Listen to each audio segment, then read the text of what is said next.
না, কত আর অন্যের ভরসায় থাকবো। যখন খেতে ইচ্ছা করবে না তখন রুপি আমাকে খাইয়ে দেবে। জরুর জরুর, আমি অবশ্যই আমার অনুপাখিকে খাইয়ে দেব। ক্যাট, তুই চাইলে আমি তোকে খাওয়াতে পারি, খাইতে চাস? মাঝে মাঝে। আবরেশাম কোনা চোখে অনুভাকে দেখলো, কত নিষ্পাপ সরল সোজা মেয়ে। এই মুখে শুধু হাসি মানায় যেখানে তার ছিটে ফোঁটাও নেই, ওই চোখে শুধু মায়া মানায় যেখানে বিষাদে ভরা। মেয়েটার নিজেকে যত কঠিনভাবে উপস্থাপন করে তার থেকেও বেশি কঠিন। দেখলে শুধু বিড়ালছানার মতো আদর করতে ইচ্ছে করে। অনুভা অল্প একটু খেয়ে রুমে চলে গেল। একটু বেশি খেলে রুমে এসে সব উগলে দেয়।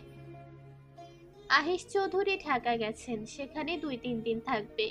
তাহেরা চৌধুরী জানেন সেখানে ব্যবসার কাছে যায়, তাই কখনো কিছু জিজ্ঞাসা করে না। অনু গভীর ঘুমে তলিয়ে আছে। হঠাৎ ছটফট করতে করতে বসলো। ফোন হাতে নিয়ে দেখে রাত 3টা বাজে। ভেতরটা মোচড় দিয়ে উঠল, বুকটা ধক ধক করে শব্দ হচ্ছে। আয়াজ অনেকবার কল দিয়েছে, অনুভা দেখেনি। অনুভার ইদানিং বুক ব্যথা হয় খুব। এখন মনে হচ্ছে আয়াজের সাথে কথা না বললে মরে যাবে। অচির আওয়াজ শুনতে খুব ইচ্ছে করছে। জানে না অচি কেমন আছে, তিথির সাথে কিভাবে সংসার করছে। খুব জানতে ইচ্ছে করে, কিন্তু ভয়ে কারো কাছে জিজ্ঞাসা করে না। ভেতরটা ফেটে যাচ্ছে, চোখ দুটো দিয়েছে না আগুন বের হচ্ছে। অচি ভাই জীবনে না আসলেও বেঁচে আছে এটাই অনুর শান্তি, কিন্তু ইদানিং খুব ভয় লাগে। 7-5 ভাবতে ভাবতে আয়াজের নাম্বারে কল দিল। কল দেওয়ার একটু পরেই রিসিভ করে আয়াজ উত্তেজিত হয়ে জিজ্ঞাসা করলো, অনু, অনু কি হয়েছে? এত রাতে কল দিয়েছে কেন? ভাইয়াকে বলো। ভাইয়া, ওজি ভাই কোথায়? আয়াজ যেন থমকে গেল, কথা বলতে পারছে না। অনু অনুনয়ের সুরে আবার বলল, ভাইয়া বলো না, আমার অজি ভাই কোথায়, কেমন আছে, ভালো আছে তো, ঠিকভাবে খাবার খায় তো? অনুবার আহাজারি শুনে আয়াজের চোখ ভিজে উঠল। ও তো বাসায় নেই আপু। বাসায় নেই? কোথায় আছে, খোঁজ নিয়েছো? আমার খুব ভয় লাগছে মা। আয়াজ অনুভার মা ডাক শুনে চমকে গেল। অনুভা যখন খুব বেশি পেরেশান থাকে অথবা কষ্ট পায় তখনই আয়াজকে মা সম্বোধন করে, যাতে আয়াজ গুরুত্ব দেয়। ভাইয়া, তিথি আপু কোথায়? দিদি বিকেলে চলে গেছে। অনুভার ভেতরটা হু হু করে কেঁপে উঠল। ছোট্ট অনু ভেবে নিল অচি নিশ্চয়ই তিথিকে নিয়ে ঘুরতে গেছে। মন মানতে চাইছে না তার অচি ভাই অন্য কারো, তবুও আজ প্রেমিকা মন খুঁতখুত করবেই। ভাইয়া, আপনি অজি ভাইয়ার রুম কি সার্চ করতে পারবেন? কেন বনু? তিথি আপুর বিয়ের দিন ভাইয়ার বালিশের নিচে একটা ফাইল দেখেছি। সম্ভবত ভাইয়া ডক্টর দেখিয়েছে তার ফাইল। সেখানে কি আছে প্লিজ ভাইয়া দেখেন। আমি 2 দিন ভাইয়াকে বমি করতে দেখেছি। ভাইয়াকে জিজ্ঞেস করলে কিছু বলেনি। একদিন ভাইয়ার বেসিংয়ের মাঝে হালকা লাল রং দেখেছি। আমার মনে হচ্ছে ভাইয়া অসুস্থ। প্লিজ ভাইয়া দেখে আমাকে জানাবেন। অনু ফোন কেটে খাটের সাথে হেলান দিয়ে বসলো। অনুভার কথা শুনে আয়াছের বুকটা কেঁপে উঠল। সেও দেখেছে অচি বেশ কয়েক মাস হলো ঝিমিয়ে থাকে। আগের থেকে অনেক শুকিয়ে গেছে। কয়েকবার বমি করতেও দেখেছে, কিন্তু সেভাবে গুরুত্ব দেয়নি। আয়াজ বিছানা থেকে নেমে দৌড়ে ভাইয়ের রুমে ঢুকলো। তন্ন তন্ন করে অচির রুম খুঁজলো, কিছুই পেল না। পুরো রুম উল্টো পাল্টা হয়েছে। আয়াজ হতাশ হয়ে বিছানায় উপর বসলো। 2 হাত দিয়ে মাথা চেপে ধরলো। চোখ বন্ধ করে ভাবতে লাগলো তার ভাইয়ের পাগলামোগুলো। হঠাৎ বসার জায়গায় শক্ত মন হলো। চাদর তুলে কাঙ্ক্ষিত জিনিসটি পেয়ে গেল। ফাইল থেকে কাগজগুলি বের করে ভালোভাবে দেখে গগনবিদারী চিৎকার করে উঠল। তার চিৎকারে যেন পুরো খানবাড়ি কেঁপে উঠল। আশেপাশে থেকে পায়ের ধূপ ধূপ শব্দ ভেসে আসছে। আয়রা পানি আনলো, আয়েশা ভাইয়ের সম্মুখে বসলো। আলেয়া খান, সারা খান সাথে আরহাম খান দৌড়ে আসলো। আয়াজ মস্ত বড় ভুল করে ফেললেও ডক্টরের রিপোর্ট লুকিয়ে ফেললো যাতে বাবা মা না দেখতে পারে। কি হয়েছে, কাছে কেন জিজ্ঞাসা করেও আয়াজের থেকে কোনো কথা বের করতে পারলো না। সারা খানের হাই প্রেশার, বেশি চাপ নিলে অসুস্থ হয়ে যাবে। তাই কোনো রকম আয়াত খান আর নীরা খানকে দিয়ে কাটিয়ে দিল। অচে কারের ডেকের উপর পা ঝুলিয়ে বসে আছে, কারোর জন্য অপেক্ষা করছে। কুয়াশার কারণে কিছুই দেখা যাচ্ছে না। কুয়াশার কারণে সামনের জিনিসগুলো আবছা লাগছে। দূরে একটা অবয়ব দেখে অচে ডিকি থেকে লাফ দিয়ে নেমে আসলো। অবয়বটি ধীরে ধীরে সামনে আসলো। অচি মুচকি হেসে সালাম দিল। আসসালামু আলাইকুম। ওয়ালাইকুম আসসালাম। অনু কেমন আছে? ওর কিছু লাগবে কি? ভালো আছে। কাল সবাই মিলে মালনীছড়া চা বাগান দেখতে গিয়েছিল। কিছু লাগলে আমি আছি তো, তুমি টেনশন করো না বাবা। এদিকের কি খবর? কাজ কত দূর আঙ্কেল? আসো দেখে যাও। অচি নিচের ঠোঁটের একপাশ কামড়ে ধরে একটু চুপ থেকে আহিস চৌধুরীর পিছু নিল। ধানমন্ডি লেকের সাইডে সদ্য কয়েকটা সারি বাঁধা নির্মাণাধীন ভবনের সামনে দাঁড়ালো। অচি আর আহিস চৌধুরী পায়ে পায়ে সিঁড়ি বেয়ে উপরে উঠলেন। চৌধুরী বাড়ির 4 ছেলে তাদের স্ত্রী সন্তানদের জন্য সারপ্রাইজ হিসেবে বাড়ি নির্মাণ করেছে। 4 ভাই ছাড়া কেউ জানে না। অচি আহিস চৌধুরীকে অনেক আগে জমি কিনতে দেখে এসে নিচেও তাদের সমপরিমাণ জায়গা নিয়েছে, তবে এই জমির দলিল অনুভার নামে দেওয়া। আহিস চৌধুরীদের সাথেই বাসার কাজ শুরু করে। অচির ইচ্ছে ছিল বিয়ের পর অনুভাকে দেনমোহরের বিনিময়ে এই বাড়ি উপহার দিবে। নিয়তির কি খেল! বাড়ির কাজ শেষের দিকে এসে জীবনের ধাপও শেষ হয়ে আসছে। ডুপ্লেক্স বাড়িটাই মাসখানেকের মধ্যে উঠতে পারবে, কিন্তু অচির ইচ্ছা 1 সপ্তাহের মধ্যে অনুভাকে এখানে আনবেই। তাই তো অচি অনুভাকে সিলেট ভর্তি না করে ধানমন্ডি আইডিয়াল কলেজে ভর্তি করে দিয়েছে। সাথে আবির, সাবির, সাকির, জেনি, আরাবিকেও ভর্তি করে দিয়েছে। চৌধুরীদের অধিক ব্যবসা ঢাকায় হওয়ার কারণে এদিকটাই অনেক বেশি পরিচিত। অচি অনুভার জন্য বরাদ্দকৃত রুমের বারান্দায় দাঁড়ালো। বারান্দা থেকে ধানমন্ডি লেক পুরোটা দেখা যায়। বলতে লেকের উপর বাড়িটি নির্মিত। অনুভার রুমের বারান্দা থেকে লেকের দমকা হাওয়া এসে গা কাঁপিয়ে দিচ্ছে। অচির সমস্ত অর্থের 3 ভাগ এই জায়গা আর বাড়ির পিছে খরচ করেছে। বাকি 1 ভাগ আয়াছের হাতে হস্তান্তর করার সব কাগজ ঠিক করে রেখেছে। তার অবর্তমানে সব আয়াজ আপনা আপনি পেয়ে যাবে। বাড়িটির নাম সুন্দরভাবে বড় বড় করে লিখেছে অনুভূতি মহল। সারা দেশে শীত পড়েছে। সকালে ঘন কুয়াশার চাদরে ঢাকা থাকে প্রকৃতি। হিমেল হাওয়ার সঙ্গে কনকনে শীত অনুভূত হচ্ছে। জীবিকার তাগিদে বের হওয়া শ্রমজীবী মানুষেরা বিপাকে পড়েছেন। অন্যদিকে ঘন কুয়াশার কারণে মহাসড়কে যান চলাচল বিঘ্নিত হচ্ছে। তাই মহাসড়কের দূরপাল্লার যানবাহন চলছে ধীর গতিতে। অনুভা ছাদে রেলিং ধরে চুপচাপ দাঁড়িয়ে আছে। কুয়াশার চাদরে জীবনের খাতা খুঁজে ফিরছে। একটা মেয়ে যে কিনা প্রতিটি মানুষের আঁচলের কোণা ধরে চলত, পায়ে পা দিয়ে চলত, আজ একাকিত্ব কাটে অধিক সময়। খালামণি আরবি আবির যথেষ্ট সময় দেয়, কিন্তু এতে অনুভার এক ছেলেতে মন ভরে না। কি করে ভরবে? সে তো রীতিতে মিশে থাকা আপনদের ছেড়ে 5 বছরেও না দেখা আপনদের কাছে এসছে। যাদের শরীরের ঘাম নাকে মুখে সর্বদাই লেগে থাকতো, তাদের ছায়াও আর দেখে না।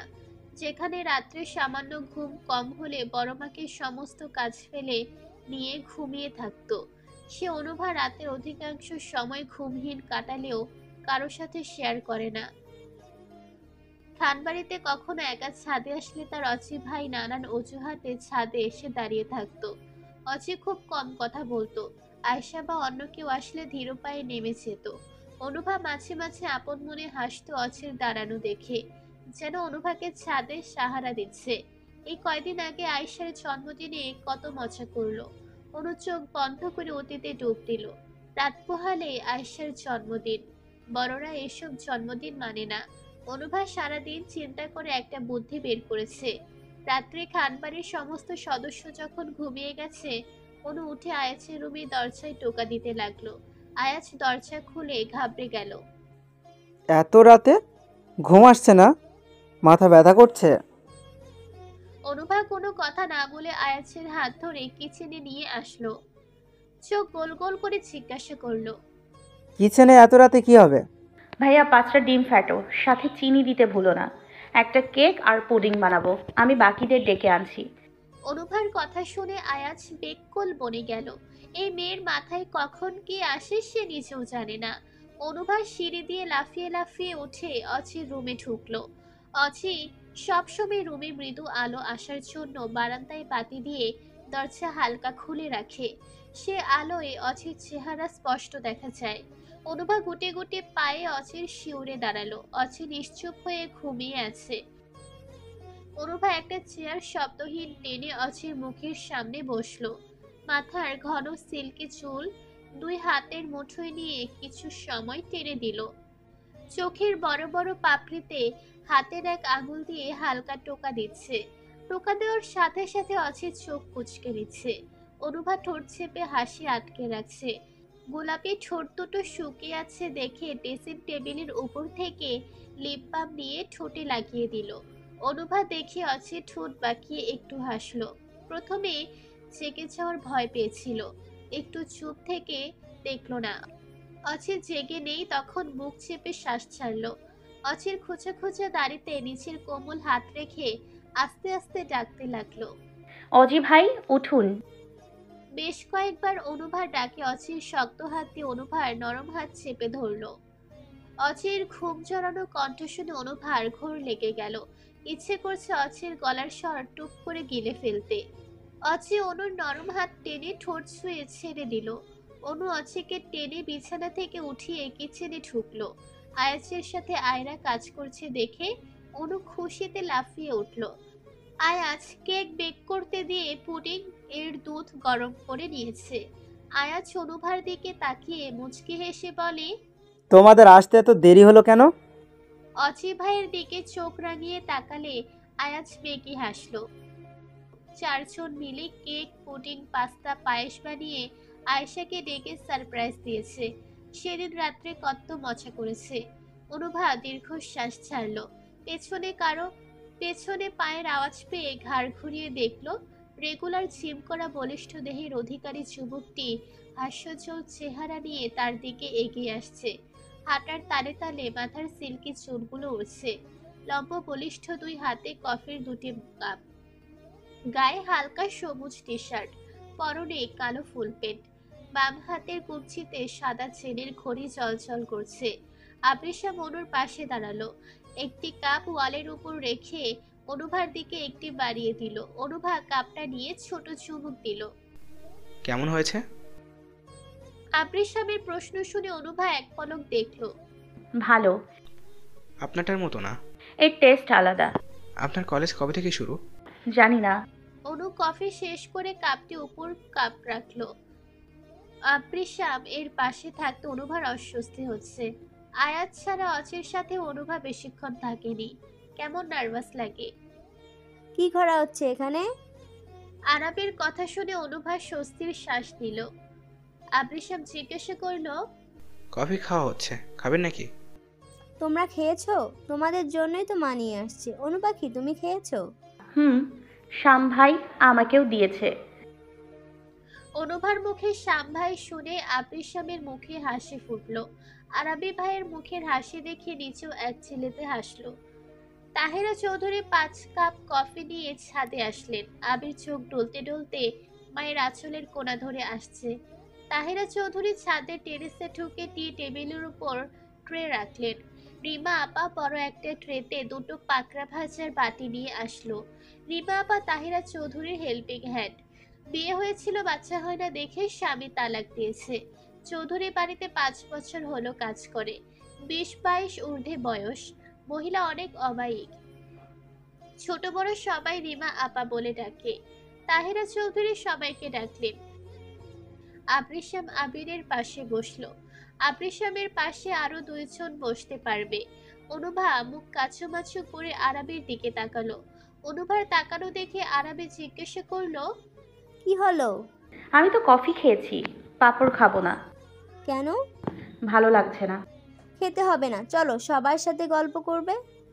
অনুভাকে স্বাভাবিক করার জন্য চৌধুরী বাড়ির সবাই টুকটাক কিছু না কিছু বিষয় নিয়ে গল্পের আসর বসে, যাতে অনুভাকে সময় দেওয়া যায়। অনুভার হাত ধরে টেরেসের দিকে পা বাড়াতে চিনি ছুটে এসে আবৃষামের পাশে বসলো, এক প্রকার গায়ে গা লাগিয়ে। আবৃষাম রাগে দাঁতে দাঁত চেপে চোয়াল শক্ত করে হাত মুষ্টি করে উঠে দাঁড়ালো। কিছু বলতে ধরলে তাহেরা চৌধুরী দ্রুত আবৃষামের হাত চেপে ধরলেন। চোখ দিয়ে না করলেন যাতে কিছু না বলে। আবৃষাম মায়ের দিকে এক পলক দেখে ছাদ থেকে বড় বড় পা ফেলে নেমে গেল। আরাবি সব লক্ষ্য করলো। জেনি আবৃশাম আসার পর থেকে যে আহিস ভিলায় আসা যাওয়া বাড়িয়ে দিয়েছে, এটা কেউ না বুঝলেও আরাবি ঠিকই বুঝতে পারছে। জেনি যে মরিচিকার পেছনে দৌড়াচ্ছে, এটা ভেবে আরাবের ভেতর থেকে দীর্ঘশ্বাস বের হলো। অনুভাকে সোফায় বসিয়ে দিয়ে আরাবি আবৃশামকে ডাকতে নিচে আসলো। আবৃশামী দরজায় দাঁড়িয়ে টোকা দিয়ে বলল, ভাই আসবো? আসো। আরাবি রুমে ঢুকে দেখে আবৃশাম বারান্দায় দাঁড়িয়ে আছে, পকেটে 2 হাত ঢুকিয়ে আকাশের দিকে তাকিয়ে আছে। আরাবি ভাইয়ের পাশে গিয়ে দাঁড়ালো। আরু, জেনি কি সবসময় এখানে আসতো? না, মনে হচ্ছে ও তোমাকে পছন্দ করে। আমি অন্যজনকে করি, এটা ওকে জানিয়ে দিও। যদি বলে সে কে? আবৃশাম আরাবির দিকে ঘুরে দাঁড়ালো। অনুভা কি সবসময় এমন মনমারা হয়ে থাকতো, না খালামণি মরে যাওয়ার পর থেকে এমন চুপচাপ হয়ে গেছে? অনুবাদ সম্পর্কে তুমি কিছুই জানো না, কখনো জানতে চাওনি কেন? আরাবি প্রশ্নের পরিপ্রেক্ষিতে প্রশ্ন করা একটু বিরক্ত হলেও বুঝতে দিল না। আমি অনুভাকে নতুন করে জেনে বুঝে নিজের করার জন্য। অনুভব প্রাণবন্ত একটি মেয়ে ছিল, কথা কম বললেও ওর শান্ত দুষ্টুমি ছিল খুব মধুর। ছেলেদের সামনে তো খুব কম পেয়েছে, পেয়েছে বলতে কখনো পেতে দেয়নি। আয়াজ ভাইয়াকে মনে আছে? সবসময় তো আয়াজ ভাই ওর দেখভাল করেছে।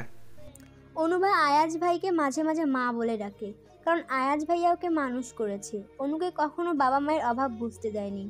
অনু আয়াজ ভাইয়ের কথায় উঠবস করে। খালামণির 100 কথা আয়াজ ভাইয়ার চোখের ইশারার সমান।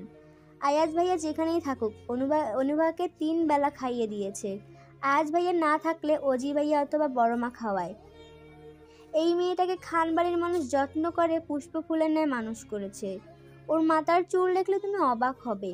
সে চুল সম্পূর্ণ আয়াজ ভাইয়া যত্নে রাখে।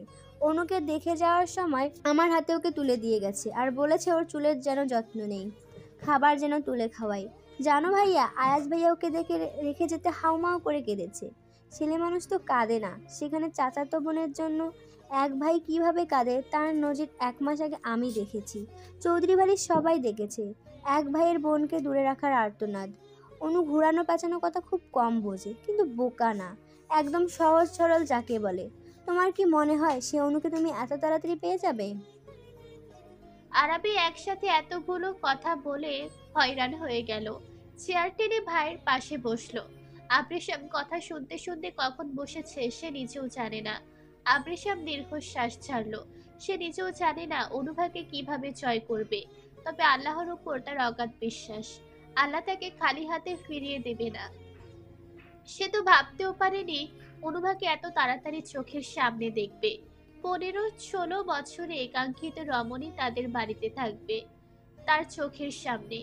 1 বছরের অনুকে বিয়ে করার জন্য কতই না পাগলামি করেছে, এটা শুধু বাবা মা আর নীরা খান জানে। সেদিন আহিস চৌধুরী যখন বলেছে আবিরের ক্যাডকার তার টিঙ্কি, সে ছোট্ট টিঙ্কিকার, টিঙ্কি অর্থ নিষ্পাপ, যাকে একবার টিঙ্কি বলে ডাকলে তিরিং তিরিং করে সামনে হাজির হতো, সে ছোট্ট টিঙ্কি কত বড় হয়ে গেছে, আগের থেকে বেশি মায়াবী হয়েছে। দেখলে ইচ্ছে করে কোলে তুলে বিড়াল ছানার মতো আদর করতে। আবৃশাম চোখ বন্ধ করে নিল। এই টিঙ্কি গার্লের জন্য 16টি বছর হলো ধিকে ধিকে মরছে, সাথে নিজেকে তৈরি করেছে। 16 বছর এক যুবক 1 বছরের পিচ্ছি একটা বাচ্চার জন্য নিজেকে আটকে রাখা 4টিখানি কথা না। সবসময় আল্লাহর উপর ভরসা করেছে। দেখার প্রবল ইচ্ছা থাকলেও নিজেকে সংযত করেছে। তার তাকদীর থাকলে একবারে দেশে গিয়ে দেখবে, দেখলে কথা বলতে ইচ্ছে করবে, ছুঁয়ে দিতে ইচ্ছে করবে। আর সে তো তার টিঙ্কিকে কখনোই হারাম স্পর্শ দিবে না। যখন থেকে শুনেছে পিচ্ছি মায়াবতী তার টিঙ্কি গার, তখন থেকে নিজেকে কন্ট্রোল করা কষ্ট হয়ে গেছে। 16 বছরের তৃষ্ণা মেটানোর অধম ইচ্ছা জাগছে। একবার বুকের ভেতর শক্ত করে জড়িয়ে ধরার বাসনা জেগেছে, যেটা সে কখনোই করবে না। ভাই চাঁদে চলো। আরাবির কথায় সদ্ভিদ ফিরে আসলো। চলো। আরাবির পিছে পিছে আবৃশাম আসলো। সবাই একসাথে বসে পাকড়া ভাজা খেলেও অনুভা একটাও মুখে দিল না। তার কেন যেন খুব খারাপ লাগছে, ভেতরটা অস্থির হয়ে গেছে। এমন সময় অনুভা রুমে অনুর ফোন বেজে উঠল। আবির দৌড়ে গিয়ে রুম থেকে ফোন এনে অনুভার হাতে দিল। আয়াজ ফোন দিয়েছে। অনুভার চোখ চিকচিক করে উঠল। ফোন রিসিভ করে কানে ধরে উঠে একটু সরে গেল। আসসালামু আলাইকুম। ওয়ালাইকুম আসসালাম বনু। ভাইয়া খুঁজে পেয়েছেন? কি আছে রিপোর্টে? আমাকে মিথ্যা বলবেন না। আপনার কণ্ঠ কিন্তু ভেজা মনে হচ্ছে। অনুভা উত্তেজিত হয়ে জিজ্ঞাসা করলো। হাইপার হচ্ছে কেন? রিপোর্ট অজির না, ও ভালো আছে। অনু ফোঁস করে শ্বাস ছাড়লো, কিন্তু মনের খুঁতখুঁত গেল না। ভাইয়া, হুম। বড় মা কেমন আছে? মম ভালো আছে, তোর সাথে কথা বলার জন্য পাগল হয়ে আছে। বড় মাকে দেখবো। কাল আসবো মমকে নিয়ে। ভাইয়া, বলো পাখি। আপনি অজি ভাইয়ের বিষয়টা মিথ্যা বলছেন তাই না? আমাকে সঠিক বলেও কষ্ট হবে না। দেখেন না আব্বু আম্মু নেই, তবু একটু কষ্ট হয় না? তাহলে অজি ভাইয়ার অসুস্থর কথা শুনলে এমন কি কষ্ট হবে? আমার মন বলছে তো ভাইয়া ঠিক নেই। কাল এসে কথা বলি, অজির কোনো সমস্যা নেই। আয়াজ ফোন কেটে দিল। অনুভা ধপ করে ফ্লোরে বসে পড়ল। আরাবী তাহিরা চৌধুরী দ্রুত অনুর কাছে আসলো। তাহিরা চৌধুরী অনুভার পাশে বসলো। অনুভা তাহিরা চৌধুরীর উপর ঝাঁপিয়ে পড়ে শক্ত হাতে জড়িয়ে ধরলো। আচমকা জড়িয়ে ধরায় তাহিরা চৌধুরী বসা থেকে কাত হতে পড়ে যেতে ধরলে আরাবী ধরল। কি হয়েছে মা, এত হাঁসফাঁস করছো কেন? কথা বলো। অনু, কি হয়েছে? কোন খারাপ খবর কি? না খালামণি, আমাকে শক্ত করে জড়িয়ে ধরো না। আমার খুব কষ্ট হচ্ছে। এখানে এখানে খুব কষ্ট হচ্ছে। বুকের বাম পাশে দেখিয়ে বলছে। তাহিরা চৌধুরী দু হাত দিয়ে আঁকলে ধরে কেঁদে দিলেন। এইটুকু একটা মেয়ে এতটা কষ্ট কেন? এই কষ্ট শেষ হবে কবে? ছোট্ট কোমল মনের মেয়েরা কি সমাজে শুধু আঘাত পাওয়ার জন্যই বেড়ে ওঠে? আবৃষাব দ্রুত এক গ্লাস পানি এনে আরাবির হাতে দিল। আরাবি পানির গ্লাস মুখে ধরতেই খেয়ে নিল। অনুভা অনেক সময় পর স্বাভাবিক হলো। আবৃষাম, অনুভা, আরাবি, আবির একটা ডিঙি নৌকায় বসে আছে। সরু নদী শাপলা ফুলে ভরে আছে। মাঝে 4 যাত্রীর নৌকা ভাসছে। অনুভা এর আগে কখনো এত সুন্দর শাপলা বিল দেখেনি। শীতের দুপুরের মিষ্টি রোদের সাথে পানির ঠান্ডা হাওয়া অন্যরকম অনুভূতি তৈরি হচ্ছে। সকালে অনুভার মন খারাপ দেখে আবৃষাম তাদের ঘুরতে নিয়ে এসেছে। আবৃষামের হাতে একটা বৈঠা, আবিরের হাতে একটা। আবৃষাম অনুভাকে ডাকলো। হেই টিঙ্কি গার্ল। আবৃষামের এই ডাকে 3 ভাই বোন বিস্ফোরিত নয়নে তাকালো। অনুভা ভ্রু গুটিয়ে নিল। ওদের তাকানো দেখে আবৃষাম লজ্জায় মাথা নুয়ে ফেললো। এই নামে ডাকতে চাইনি, হঠাৎ মুখ দিয়ে বেরিয়ে গেছে। মুখ ফসকে বের হবে নাই বা কেন? মিনিটে মিনিটে এই নাম দিয়ে কল্পনার জগতে ঘুরে বেড়ায়। ব্রোম, নামটি একদম জাক্কাস। তাহলে এই নামে এই পিটি গার্লকে ডাকতে পারো। ক্যাট, ঠিক আছে না? অনুভা মাথা দিয়ে রাজি হলো। অনুভা রাজি হবে না কেন? সে তো সবকিছুতে আদর আদর অনুভব করে। এই যে আবৃষাম তাকে টিঙ্কি গার্ল বলছে, এতেও তার আদর আদর অনুভূতি হচ্ছে। তাই শ্যাম ভাইয়া তাকে আলাদা নামে ডেকেছে। পিচ্ছি মেয়েটি সবাইকে আপন ভাবে। কার ডাকে কি আছে সেটা ধরার সাধ্য তার নেই, কারণ সে ভাবে গড়ে ওঠেনি। কার ডাকের মাঝে কি আছে? অনু শুধু জানে তার অচি ভাই সবার থেকে আলাদা। পুরো দুনিয়ার মানুষের মাঝে তার অচে ভাই সেরা। আবৃষাম আবিরের দিকে তাকিয়ে মুচকি হাসলো। আবৃষাম ভাবতেই পারেনি অনু এই নাম মেনে নিবে। যেটা নিয়ে এত দ্বিধাদ্বন্দ্ব করছিল, কিভাবে এই নাম ধরে তার নিষ্পাপ প্রেয়সীকে ডাকবে, সেটা আবিরের চুটকি দিয়ে সলভ করে দিল। টিঙ্কি, নৌকা চালাবেন? অনুভা আবৃষামের দিকে উজ্জ্বল মুখে তাকালো। কিন্তু আমি তো পারি না, যদি নৌকা উল্টে যায়। যাবে না, আমি আছি তো। অনুভার ঠোঁটের কোণায় এক ছেলেতে হাসি ফুটলো। দীর্ঘ 1 মাস পর মেয়েটা যেন মন থেকে হাসলো। মানুষ বলে বাহিরের আবহাওয়া গায়ে লাগলে শরীরের সাথে সাথে মনেরও পরিবর্তন ঘটে। অনুভার বাহিরে ঘুরতে আসে মনটা হালকা অনুভব করছে। মুখের গাম্ভীর্য ভাবে অনেকটা দূর হয়ে গেছে। আবৃষাম অনুভার দিকে বৈঠা দিয়ে সাবধানে সরে অনুভাকে জায়গা করে দিল। এমন ভাবে বসলো যেন অনুভার গায়ের সাথে গা না লাগে। অনুভাকে সুন্দরভাবে বৈঠা চালানো শিখিয়ে দিল।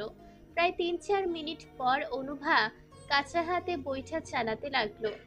আবৃষাম বৈঠা ধরা শেখানোর সময় খুব সাবধানতা অবলম্বন করলো, যাতে অনুভার হাতের সাথে তার হাত স্পর্শ না লাগে। অনুভা সূক্ষ্মভাবে আবৃষার এর বলে দেওয়া অনুযায়ী বৈঠা নাড়ছে। মাঝে মাঝে নৌকা হেলে তুলে যাচ্ছে।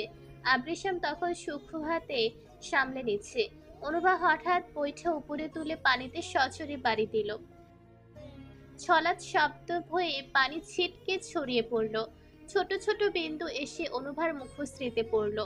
গোলাপি মুখশ্রীতে পানির বিন্দু কণাগুলো রৌদ্রের ঝলকানিতে মুক্তোর ন্যায় চিকচিক করে জ্বলছে। আবৃশাম মুগ্ধ হয়ে অনুভার ছোট্ট মুখটি দেখছে। অনুভার দেখা দেখি আবিরও পানিতে বাড়ি দিল। বাড়ির তালে তালে ছোট্ট নৌকা তুলতে লাগলো। আবির বৈঠা রেখে অনুভার মুখে এক পশলা পানি ছিটিয়ে দিল। অনুভা চোখ মুখ কুঁচকে নিল। আরুপি, তোমার ভাইকে সাবধান করো, আমি কিন্তু সাম্ভাইয়ের দ্বারা কান মলে দিব। আরাবি অনুভার অভিযোগ শুনে শব্দ করে হেসে উঠল। ক্যাটগার্ল, আমি যদি তোকে এখন হাতের কাছে পেতাম তাহলে ধাক্কা দিয়ে পানিতে ফেলে দিতাম। অনুভা অভিযোগী নয়নে আবৃশামের দিকে তাকালো। আবৃশাম অনুভার দিকে তাকিয়েছিল। সাথে সাথে দুই চোখের মিলন হলো। অনুভা চোখ সরিয়ে নিল। আবির, বাজে কথা বলা বাদ দে। আমাদের ছোট টিনকি অভিমান করেছে, সরি বল। সরি বলতে হবে না, আমাকে লাল শাপলা তুলে দিলে মাফ করে দিব, সাথে পদ্মও নিতে হবে। এটা তো এক চুটকির ব্যাপার। আবির কয়েকটা সাদা শাপলা তুলে অনুর দিকে বাড়িয়ে দিল। অনুভা গাল ফুলিয়ে অন্যদিকে তাকালো। আবৃশাম অনুর হাত থেকে বৈঠা নিয়ে বিলের মাঝে ঢুকলো। সেখানে লাল গোলাপি সাদা শাপলার পাশাপাশি পদ্ম ফুটে আছে। নৌকা স্থির করে অনুকে বলল, টিনকি, আপনার যত খুশি এবার নিজের হাতে ফুল তুলে নিন। অনুভা খুশি হয়ে ফুল তুলতে লাগলো। হঠাৎ সামনে তাকিয়ে আরাবিকে জড়িয়ে ধরলো। আরুপি, দেখো কি সাপ সাপ! আরুপি, আমার ভয় লাগছে। আরাবি অনুভাকে ছড়িয়ে নিল। আবৃশাম হাতের বৈঠা দিয়ে সাপ থেকে একটু দূরে পানিতে আঘাত করলে সাপ চলে গেল। অনুভা ভয়ে আর শাপলা তোলার সাহস পাচ্ছে না। আরাবি আবির মিলে অনুকে অনেকগুলো ফুল তুলে দিল। আবৃশাম একটা ফুল তোলা তো দূর ছুঁয়েও দেখলো না। তারা ধীরে ধীরে শাপলা বিলের সরু দিয়ে সামনে অগ্রসর হচ্ছে। অনুভা অবাক হয়ে একবার সামনে দেখছে, একবার তার সামভাইকে দেখছে। মনে মনে আবৃশাম ধন্যবাদ দিচ্ছে এত সুন্দর দৃশ্য দেখানোর জন্য। আরাবি খুশিতে আত্মহারা হয়ে আবৃশামকে জিজ্ঞেস করলো, ভাই, এত সুন্দর জায়গার খোঁজ কিভাবে পেলে? আবৃশাম ঠোঁট বাঁকিয়ে হাসি দিল। চিকন আঁকা বাঁকা নদী, পরিষ্কার স্বচ্ছ পানিতে শাপলা ফুলের সমাহার। নদীর দুই পাশে বেশ দূরত্ব নিয়ে কয়েকটি ছনের ঘর। ঘরের সামনে নদীর উপর বারান্দার মতো টং বাঁধা। টঙের ওপর বিভিন্ন রকমের শীতকালীন ফুল ফুটে আছে। নদীর পাড় দিয়ে সবুজ চকচকে ঘাস নদীর উপর সৌন্দর্য বাড়িয়ে দিয়েছে। সামনে যত অগ্রসর হচ্ছে ততই যেন সৌন্দর্য বৃদ্ধি পাচ্ছে। রাজহাঁস, পাতিহাঁস, চীনহাঁস আপন মনে ভাসছে। তাদের চলাচল দেখে মনে হচ্ছে তাদের জন্য নদীর একটা গণ্ডি এঁকে দেওয়া, যাতে তারা গণ্ডির বাহারে না যায়। পদ্মা পাতাগুলো এক একটা একটা ডালার মতো। অনেক পাতার উপর হালকা সবুজ রঙের ব্যাঙ বসে আছে। অনুভা মুগ্ধ হয়ে তাকিয়ে আছে। অপরূপ দৃশ্য অনু কখনোই দেখেনি। খুশিতে আত্মহারা হয়ে আরাবির হাত চেপে ধরে আছে। অনুভা মুগ্ধ হয়ে দেখছে আল্লাহ প্রদত্ত প্রকৃতির সৌন্দর্য, আর আবৃশাম দেখছে তার মনের ঘরে বিন্দু বিন্দু করে জমানো ভালোবাসা মায়াবতীর মায়াময় মুখশ্রী। এমন চলমলে মুখশ্রী দেখতে এমন হাজার দৃশ্য অবিরাম অনুভার সামনে হাজির করে প্রস্তুত। চারজন একটা ছনের ঘরে ঢুকলো। অন্যগুলোর দিকে ঘরটা আলাদা সাজানো। ঘরে একটা খাট ছাড়া কিছুই নেই। তিনজন টঙের উপর বসলো। একটা লোক এসে কয়েক প্রকারের শীতের পিঠা দিয়ে গেল। অনুভা শুধু শুকনো কয়েকটা পিঠা খেলো। আবৃশাম সব ধরনের পিঠা এক এক করে ট্রাই করলো। টং থেকে শাপলা বিল দেখতে আলাদা সুন্দর লাগছে। হঠাৎ আবৃশাম এর ফোন বেজে উঠল। আবৃশাম ফোন রিসিভ করে ওপাশের কথা শুনে চোখ ও মুখ উজ্জ্বল হয়ে উঠল। অনুভার মুখের দিকে অপলক তাকিয়ে পুরো কথা শুনে ইয়েস নো বলে উত্তর দিল। ফোন কেটে পকেটে ঢুকিয়ে রাখলো। আরাবি আবৃশামের দিকে কৌতূহলী চোখে চেয়ে আছে। আবৃশাম আরাবির দিকে তাকিয়ে মিষ্টি হাসলো। ভাই, কোনো খুশির খবর আছে নাকি? আবৃশাম আর আরাবির কথা শুনে অনুভা আর আবির আবৃশামের দিকে উৎসুক দৃষ্টিতে তাকালো। কিসের খবর ব্রো?